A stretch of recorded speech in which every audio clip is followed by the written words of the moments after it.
Ist dir schon mal aufgefallen, dass Gaming, so wie wir es lieben gelernt haben, gerade einfach systematisch und unwiderruflich zerstört werden könnte? Wenn wir nämlich mal auf den heutigen Markt schauen, dann sehen wir eine Realität, in der Grafikkartenpreise völlig eskalieren und eine ganz normale Mittelklasse-Karte locker die 600-Euro-Marke durchbricht. Und als wäre das nicht schon genug, steigen auch andere Preise, wie gerade die vom RAM oder Festplatten, teilweise so weit an, dass das Eigentum von Daten in einer Welt, in der wir sowieso fast nichts mehr besitzen, jetzt auch noch zum Luxus wird. Es fühlt sich einfach so ein bisschen an, als würden wir aus unserem eigenen Hobby verdrängt werden. Früher haben wir unser Taschengeld gespart, uns vielleicht auf LAN-Partys vernetzt und PC-Gaming war eine Kultur, die Technologie demokratisiert hat. Also jeder mit ein bisschen Leidenschaft konnte auch dabei sein. Aber jetzt haben die Hersteller einfach das Ruder übernommen, ihre gesamten Lieferketten umgestellt, um das Silicon Valley zu füttern und wir zahlen nicht nur absurde Preise, sondern bekommen auch faktisch nur noch die Reste ab, wie so ein Hund auf einer Familienfeier.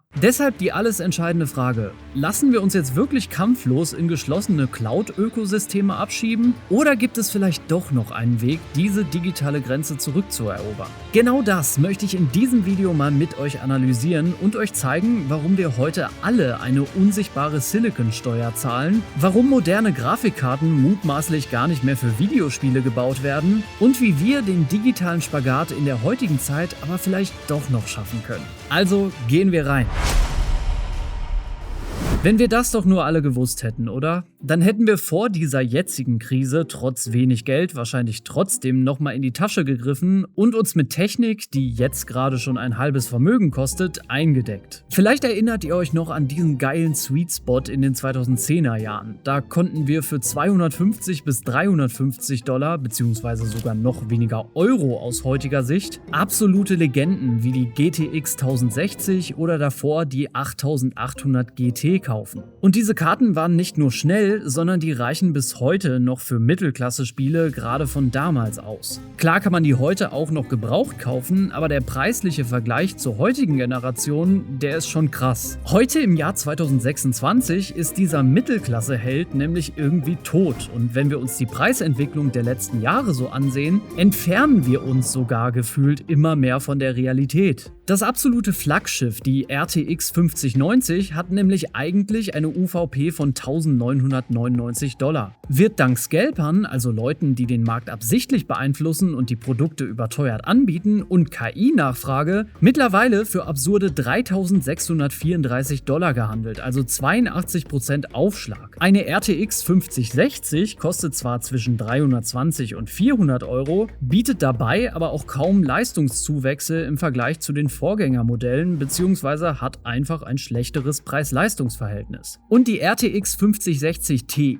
ist preislich sogar schon so nah an der RTX 5070, dass das auch mal so überhaupt keinen Sinn macht. Selbst wenn man mittlerweile auf AMD hofft, wird man auch enttäuscht, weil beispielsweise die RX 9070 XT im Handel auch schon über ihrer unverbindlichen Preisempfehlung liegt und damit auch der Mythos der günstigen AMD-Alternative so gut wie tot ist. Die einzige Rettung in dieser Zeit ist da zwar noch der Gebrauchtmarkt, bei dem Uraltkarten aber jetzt auch im Preis steigen, weil die ja auch nicht doof sind. Genau deshalb kann man uns vielleicht auch gratulieren, weil Gamer jetzt mutmaßlich nicht mehr als leidenschaftliche Bastler oder Nerds ohne Hobby gesehen werden, sondern als renditenlose Aktionäre, die gezwungen sind, nur noch immer absurdere Summen in den Topf zu werfen. Aber warum zahlen wir denn eigentlich so viel? Ich meine, irgendwo muss das doch ein Ende haben, oder? Nun, wenn man die neueste Entwicklung, die gerade bei den RAM-Preisen eine künstliche Verknappung prognostizieren will, mal weglässt, ist das eigentliche Problem einfach, dass Fertigungskapazitäten für Rohstoffe wie Silizium endlich sind. Und Silizium wird gerne für sogenannte Wafer, also runde Scheiben, die gerne für die Herstellung von Mikrochips verwendet werden, benutzt.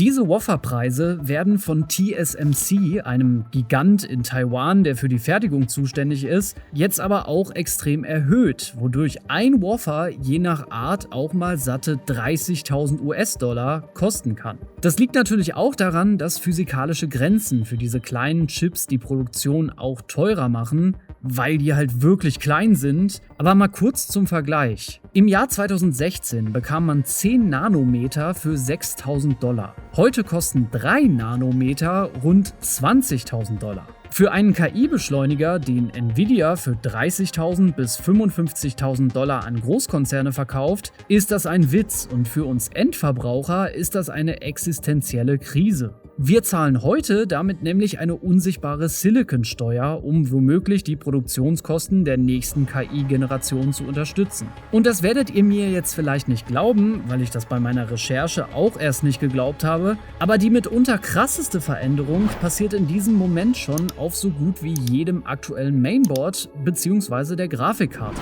Mit der Einführung der sogenannten Blackwell-Architektur, benannt nach dem Dude hier, hat Nvidia 2024 nämlich einen Chip vorgestellt, der speziell für KI optimiert ist. Und das hat man dann auch natürlich im Preissprung gesehen, den man auf einmal für KI-Nutzung bezahlen muss, selbst wenn man sie vielleicht gar nicht nutzt. Technologien wie DLSS 4, die ein Upscaling in Spielen betreiben, sind also auf der einen Seite super, weil sie die Hardware auch in gewisser Weise entlasten und auch für die Zukunft noch wichtiger sein könnten. Aber auch hier zeigt sich, dass wir in gewisser Weise davon abhängig sind, weil auch ältere Karten theoretisch rechenstark genug wären, aber softwareseitig ausgeschlossen werden. Und ohne euch jetzt groß mit noch mehr Fakten nerven zu wollen, das alles führt am Ende auch dazu, dass Nvidias Ressourcen primär in Treiberoptimierungen für KI-Workloads fließen und Gaming-Treiber zwar auch Support erhalten, aber eben nicht mehr der alleinige Fokus dieser Entwicklung sind. Und das zerstört nicht nur unsere Brieftaschen immer mehr, sondern auch unsere Gemeinschaft. Früher, und das brauche ich euch nicht erzählen, waren LAN-Partys das Nonplusultra. Ich weiß noch, wie ich mit Freunden die Nacht durchgemacht habe und wir CSGO bis zum Erbrechen gespielt haben. Also dann hat wirklich jemand gebrochen, weil er sich das Essen nochmal durch den Kopf gehen lassen wollte. Aber darum geht es jetzt nicht. Zwar gibt es heute immer noch Projekte wie beispielsweise die Union in Hagen, die so extrem beliebt ist, dass sie teilweise in unter 3 Stunden restlos ausverkauft ist und man sogar Treueboni braucht, um überhaupt noch reinzukommen. Aber wenn wir mal ehrlich sind, ist das auch nur eine Ausnahme.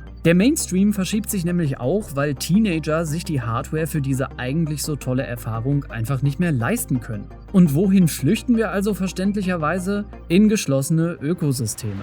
Es ist also auch kein Wunder, dass der Markt für Cloud Gaming, so komfortabel es auch ist, gerade explodiert und im Laufe dieses Jahres noch auf fast 24 Milliarden US-Dollar wachsen soll. Klingt erstmal gut und auch nach einer anderen Lösung, aber erstens sitzen wir dann nur noch alleine zu Hause und im Cloud-Abo besitzen wir gar nichts mehr und lokales Modding, Config-Dateien oder eigene Server, das ist alles weg. Aber falls ihr dazu nochmal wissen wollt, wie man damit am besten umgehen soll, habe ich euch mein letztes Video dazu hier mal verlinkt. Es ist also vielleicht auch im Hardware-Sektor unsere Pflicht, uns jetzt einfach das zurückzunehmen, was wir brauchen. Und da gibt es auch kleinere Lösungen, die jetzt schon dafür sorgen, dass bald eventuell auch die großen Firmen umdenken müssen. Denn die verlassen sich ja mittlerweile fast nur noch auf Upscaling-Krücken. Mit Nvidia DLSS 4 oder auch AMDs FSR 4 wird das Prinzip der Bildgenerierung mit komplett generierten Zwischenbildern pro nativem Frame nämlich mal komplett auf die Spitze getrieben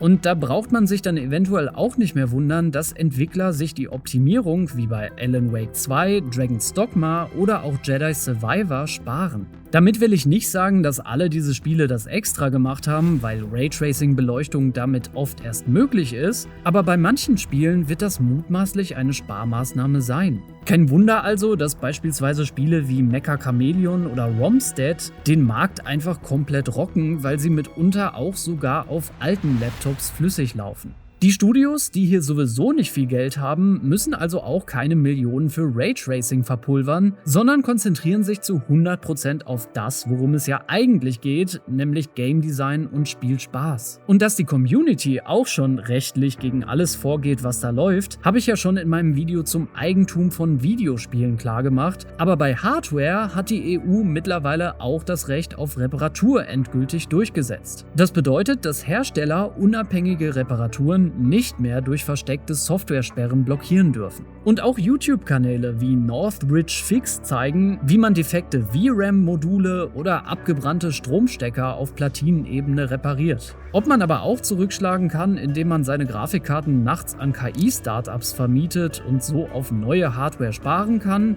das mag ich bis jetzt noch bezweifeln, aber das muss halt jeder für sich selbst wissen. Wenn wir all diese Puzzleteile aber jetzt mal zusammensetzen, zeigt es, dass wir auch bei Hardware daher wohl nie ganz verloren sind. Aber trotzdem wird unsere Kultur mittlerweile nur noch systematisch ausgehöhlt, weil eine für die großen Konzerne wirtschaftlich total tolle, aber für uns Gamer völlig doofe Priorisierung in Richtung KI stattgefunden hat. Und doch wird der rebellische Funke wahrscheinlich nie ganz ausgehen. Wir sehen es bei Sony, die massiven Backlash bekommen, weil sie bald vielleicht keine Discs mehr produzieren wollen. Und wir sehen es auch bei anderen Themen schon, wie zum Beispiel der EU-Chat-Kontrolle, wo sich viele Menschen mittlerweile auch nach Alternativen zum sicheren Chatten umsehen. Die alles entscheidende Frage ist hierbei allerdings einfach, wie lange geht das alles noch und wie viele nehmen das im Gegensatz einfach hin, statt sich dem zu widersetzen?